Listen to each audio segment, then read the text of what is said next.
मागील भागात आपण पाहिलं की शिवेंद्र हा इतिहासाचा गाढा अभ्यासक होता, ज्याला भूतकाळाच्या खुणा शोधण्याची आणि विविध ठिकाणांच्या इतिहासात डोकवण्याची विलक्षण आवड होती.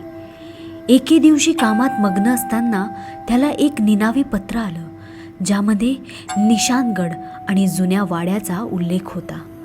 त्या पत्राने शिवेंद्रच्या मनात जुन्या कटू आठवणी पुन्हा जाग्या केल्या.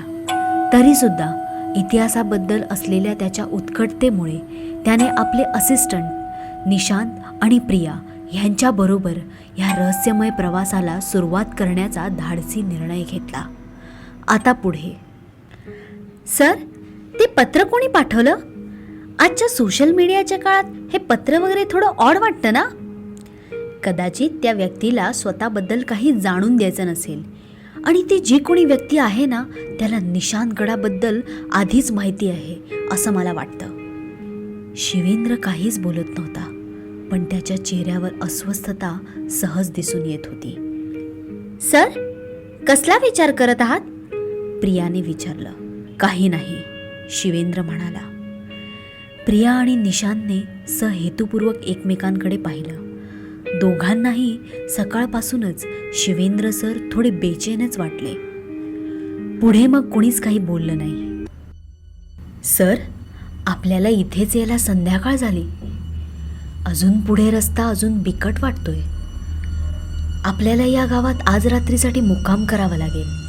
रात्रीचा प्रवास नको करायला, निशांत म्हणाला. यावर शिवेंद्र आणि प्रिया दोघांनीही आपली सहमती दर्शवली. दुसऱ्या दिवशी एकदम सकाळी उठून ते तिघे प्रवासाला लागले. तिघांनीही आपल्या नोट्स, जुने नकाशे आणि खजिना शोधण्यासाठी लागणारी साधनं एका मोठ्या सॅकमध्ये भरली आणि जंगलात जाण्यास निघाले. गावातले लोक त्यांच्याकडे थोडे भीतीने आणि संशयास्पद नजरेने पाहत होते. रस्त्याने जाताना गावकरी त्यांना थांबण्यासाठी विनंती करत होते, पण त्या तिघांचा निश्चय ठाम होता. गावकऱ्यांकडे दुर्लक्ष करून ते तिघे जंगलाच्या दिशेने चालू लागले. घनदाट जंगलातल्या वाटा भुलवणाऱ्या होत्या. झाडांचे सावट आणि पक्ष्यांचे विचित्र आवाज आजूबाजूचे वातावरण अधिकच गूढ बनवत होते. हळूहळू ते तिघे वाड्याच्या जवळ पोचले, पण समोरील दृश्य पाहताच त्यांच्या मनाचा थरकाप उडाला. तो वाडा एका उंच टेकडीवर होता. तो पूर्णतः ओसाड पडला होता. झाडाझुडपांनी वेढलेला गडकी छप्र आणि भिंतीवर पडझड झालेल्या दगडांमुळे तो एक भुताटकीचा वाडा वाटत होता. सर, हे दार तर अजिबात उघडतच नाहीये. निशांतने दार उघडण्याचा निष्फळ प्रयत्न केला. शिवेंद्र आणि निशांत दोघंही खूप जोर लावून दार उघडायचा प्रयत्न करत होते. तेवढ्यात प्रियाला दरवाजावर काहीतरी दिसलं. तिने बाजूचाच एक मोठा दगड उचलला आणि त्या दरवाजाच्या कडीवर जोरात मारला. मोठा आवाज करत दरवाजाची कडी खाली तुटून पडली आणि शिवेंद्र आणि निशांतने मिळून तो मोठा दरवाजा उघडला. त्या भयान शांततेत दरवाजाचा खूपच मोठा आवाज झाला. थंड हवेचा झोत एकदम तिघांच्या अंगावर आला, तसं त्यांच्या अंगावर सरसरून काटा आला. आत गेल्यावर दोन मोठी वटवाघळं आवाज करत बाहेर पडली.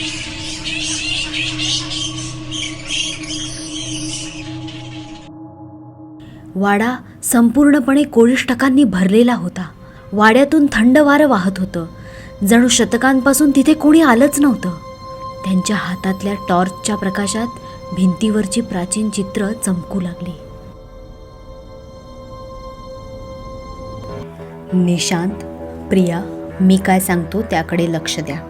आपल्याला या वाड्यातून निशांतगडाच्या शोधासाठी महत्त्वाचे पुरावे गोळा करायचे आहेत. हे पुरावे आपल्याला पुढच्या प्रत्येक टप्प्यावर उपयोगी ठरणार आहेत. पण एक गोष्ट लक्षात ठेवा, आपल्याला एकत्र राहूनच काम करायचं आहे. कोणीही उत्सुकतेपोटी वाड्यांच्या खोल्यांमध्ये एकटं जाणार नाही. अनोळखी ठिकाणचा बेधडकपणा कधीकधी धोकादायक ठरू शकतो. अशा जुन्या वास्तूंमध्ये अनेक रहस्यमय गोष्टी लपलेल्या असतात, ज्याचा आपल्याला अंदाजही नसतो. म्हणून प्रत्येक पाऊल सावधगिरीने उचलणं आवश्यक आहे. मला भूतकाळाचं ओझं पुन्हा पेलायचं नाही आहे. शिवेंद्र त्याच्या स्वरातली गंभीरता स्पष्ट करून दोघांना सांगत होता.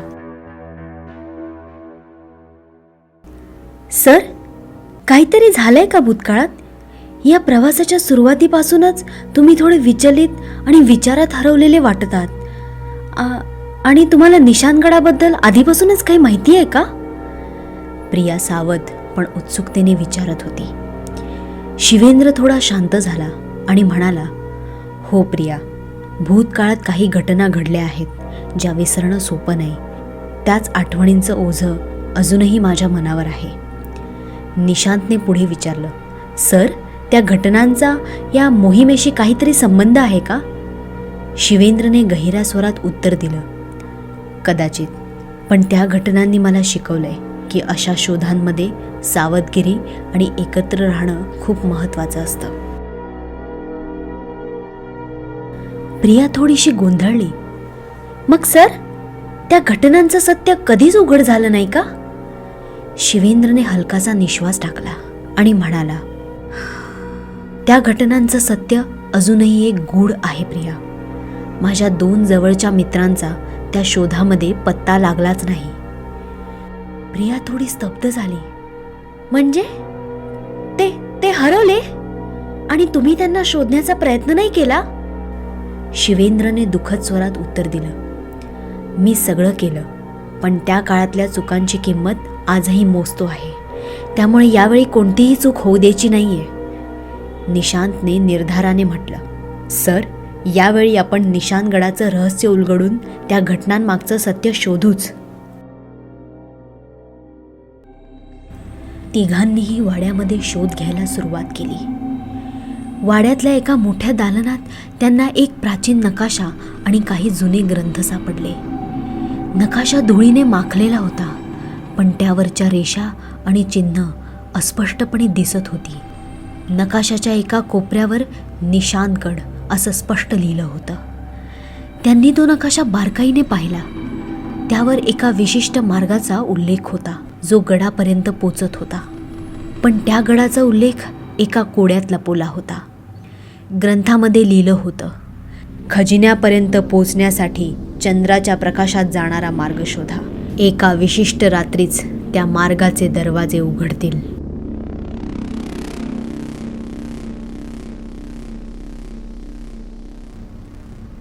चंद्रप्रकाशाचा मार्ग म्हणजे नेमकं काय?